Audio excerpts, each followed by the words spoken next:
Architecture અને interior ડિઝાઇનમાં ભણતર પૂરું કર્યા પછી હજુ કંઈ આગળ ઓપ્શન ખરા? હા, એટલે ભણતરની જો વાત કરો તો હમણાં તો આર્કિટેક્ચરમાં આપણે વાત કરી તે બેચલર ઓફ આર્કિટેક્ચર અથવા તો બેચલર ઓફ ઇન્ટિરિયર ડિઝાઇનની વાત કરી, પણ એ સિવાય ત્યારબાદ એમાં માસ્ટર્સ પણ કરી શકાય છે.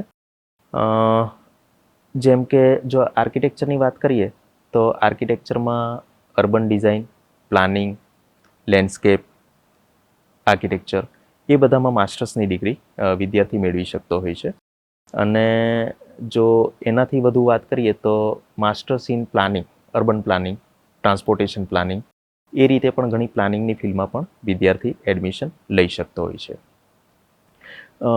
જો આપણે ઇન્ટિરિયર ડિઝાઇનિંગની વાત કરીએ તો એમાં વિદ્યાર્થી further master of interior design પણ કરી શકતો હોય છે. અને માસ્ટર ઓફ ઇન્ટિરિયર ડિઝાઇનની તો ખાસિયત એ છે, જે હું માનીશ કે માસ્ટર ઓફ પ્લાનિંગની પણ ખાસિયત છે, કે ફક્ત આર્કિટેક્ટ એ લોકો જ એડમિશન નથી લઈ શકતા, પણ એમાં તો સિવિલ એન્જિનિયર્સ પણ એલિજિબલ હોય છે. એટલે ઘણા પ્લાનિંગ ને એ બધા. હાજી માસ્ટર્સ ઓફ પ્લાનિંગ કે જેમાં urban planning, transportation planning, infrastructure planning એવું ઘણું બધું આવી શકે છે.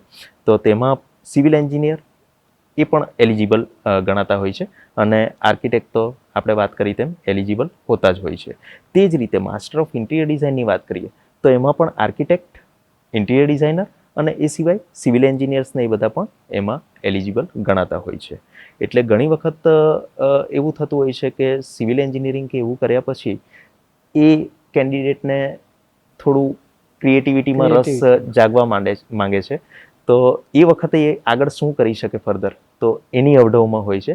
તો ઘણા એવા વિદ્યાર્થીઓ હોય છે કે જે સિવિલ એન્જિનિયરિંગ કર્યા પછી interior design, masters of interior ડિઝાઇનનો કોર્સ પણ કરતા હોય છે.